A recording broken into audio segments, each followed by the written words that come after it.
नमस्कार विद्यार्थी मित्रांनो, आपण पाहत आहोत इयत्ता 10वी प्रथम सत्र परीक्षा 2025 इतिहास व राज्यशास्त्र। तर या प्रश्नोत्तरी आपण सुरुवात करणार आहोत। इतिहास पहा, टोटल 28 गुणांचा इयत्ता 9वी आणि 10वी फॉर्मॅट सेमच आहे। 10वीचं सुद्धा आणि 9वीचं सुद्धा इतिहास 28 गुणांचा आहे आणि 12 मार्काचं राज्यशास्त्र आहे। प्रथम क्रमांकाचा जो प्रश्न आहे, खाली दिलेल्या पर्यायापैकी योग्य पर्याय निवडून विधाने पूर्ण करा। तर हा 3 गुणांसाठी असणार आहे।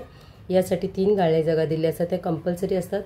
ऑप्शन दिले असतात, त्या ऑप्शनमधून एक चॉईस करून आपल्या इथे लिहायचा आहे। ओके, नेक्स्ट आहे पुढीलपैकी चुकीची जोडी ओळखा।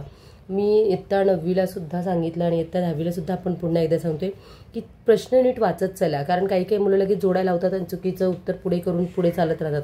परंतु आपल्या इथे जोड्या लावायच्या नाही आहेत। आपण त्या दिवशी फुल टेन्शनमध्ये असतो, पेपर हातामध्ये असतो, बोर्डचा पेपर असेल, सामायचा पेपर असेल, खूप सारे विचार मनामध्ये चालू असतात आणि फक्त जोडी लावा हा शब्द आपण लक्षात ठेवतो आणि जोड्या लावतो, किंवा मग चुकीचं काहीतरी एक बरोबर आहे ती जोडी, म्हणजे काहीतरी आपल्या डोक्यात वेगळंच चालू असतं। तर एक लक्षात ठेवा, आपलं काय करायचं आहे, प्रश्न नीट वाचून घ्यायचा, तर आपलं अर्धा प्रॉब्लेम सॉल्व्ह होतो। चुकीची जोडी ओळखा व लिहा। यामध्ये जी तुम्हाला चुकीची वाटेल, स्त्रीवादी इतिहास शर्मिला रेगे, जर ही करेक्ट असेल म्हणजे ही चुकीच असेल तर हेच हायलाईट करा आणि खालच्या रेषेला उत्तर म्हणून ॲरो करा आणि एक लाईन फक्त लिहून घ्या। या ठिकाणी काय दिले, इतिहास लेखक आणि लेखक आहेत। इथं कार्य आणि व्यक्ती दिले आहे। इथे वृत्तपत्र आणि हाताळलेले विषय। प्रभाकर या वृत्तपत्रामध्ये कुठला विषय हाताळला होता, फ्रेंच बंडाचा इतिहास। हे जर चुकीचं वाटत असेल तर तुम्ही खाली लिहून घ्यायची आहे।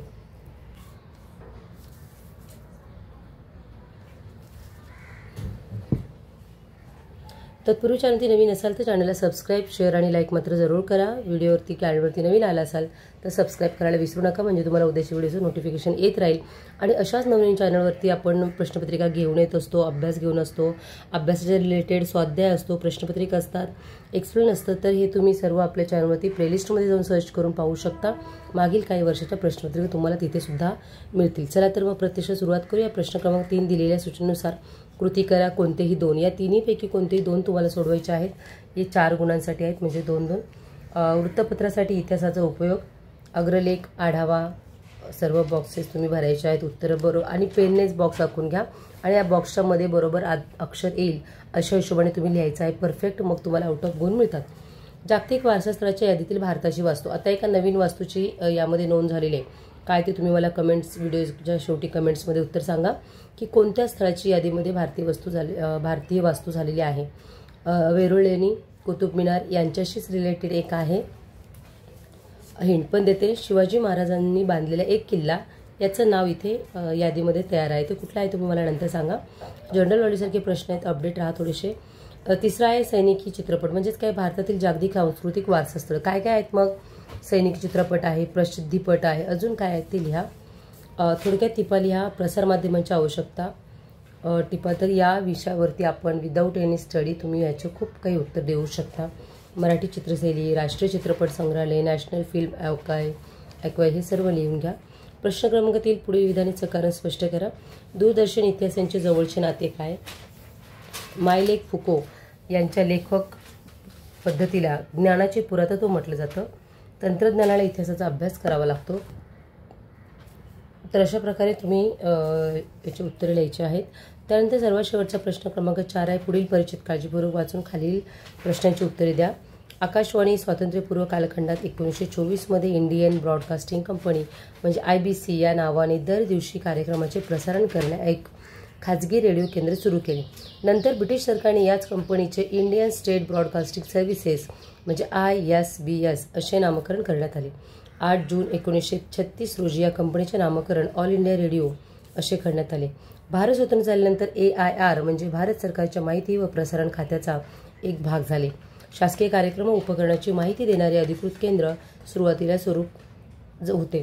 ख्यातनाम कवी पंडित नरेंद्र शर्मा यांच्या सूचनेनुसार आकाशवाणी हे नाव देण्यात आले। आकाशवाणीतर्फे विविध मनोरंजनपर कार्यक्रम, प्रबोधनकार, साहित्य मूल्य असणारे कार्यक्रम सादर केले गेले। त्याचप्रमाणे शेतकरी, कामगार, युवक, स्त्रिया यांच्यासाठी विशेष कार्यक्रम प्रसारित केले। विविध भारतीय या लोकप्रिय रेडिओ सेवेद्वारे 24 भाषा आणि 146 बोलीभाषांमध्ये कार्यक्रम सुरू झाले।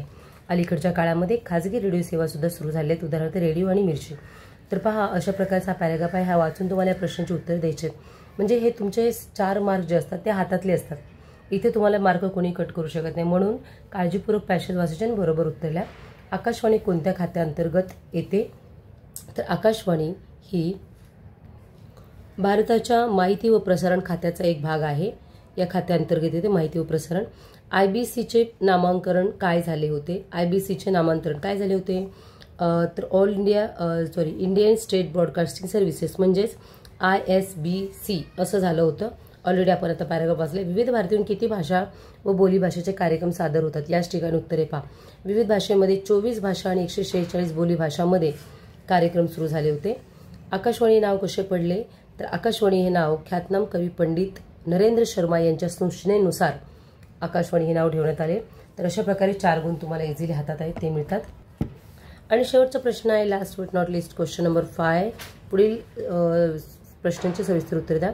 भारतीय चित्रपटसृष्टीला जननी अशी महाराष्ट्राची ख्याती आहे का? असेल तर का, त्याचं सविस्तर उत्तर द्या. उपयोजित इतिहासाचा वर्तन काळाशी सहसंबंध लिहा. या क्षेत्रात व्यवसायाच्या कोणत्या संधी उपलब्ध आहेत त्याही स्पष्ट करा. तर अशा प्रकारे चॅनलवरती नवीन असाल तर चॅनलला सबस्क्राईब शेअर करायला विसरू नका. आपण आता पाहणार आहोत राज्यशास्त्र. राज्यशास्त्र हा एकूण 12 गुणांचा असतो. तर पहा, राज्यशास्त्र एकूण 12 गुणांसाठी असणार आहे.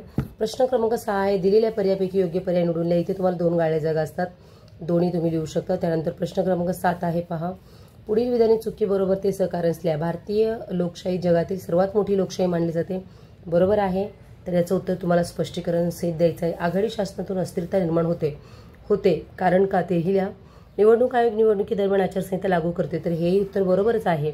बरोबर, चुकी बरोबर आधी लिहायचं आहे. हे वाक्य बरोबर आहे आणि मग सहकारण लिहा. म्हणजे चूक आणि बरोबरला अर्धा मार्क आणि बाकीला 1.5 मार्क असं असून 2 मार्क तुमचे याला मिळून जातात. तर प्रश्न क्रमांक 8 आहे. थोडक्यात टिपा लिहा. कोणते? एक पक्ष पद्धती आणि मतपेटी ते EVM मशीनपर्यंतचा प्रवास.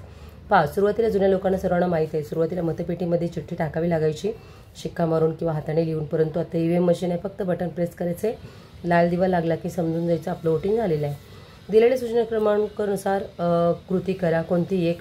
2 गुणांसाठी आहे. पहा, महाराष्ट्रातील राजकीय पक्ष कोणकोणते आहेत? भाजपा एक आपला आहे माहिती, राष्ट्रवादी व काँग्रेस. म्हणजे इथे किंवा वेगळे लिहा. काँग्रेस घ्या आणि शिवसेना घ्या. तर अशा प्रकारचे जे ठराविक काही प्रादेशिक पक्ष आहेत त्यांचे नाव लिहिले तरी चालेल. महाराष्ट्रामध्ये काही हरकत नाही. महिलांच्या स्वातंत्र्यासाठी व विकासासाठी झालेले फायदे. काय काय कायदे झाले आहेत? महिला व बाल विकास. अशा प्रकारे तुम्ही इथे लिहू शकता.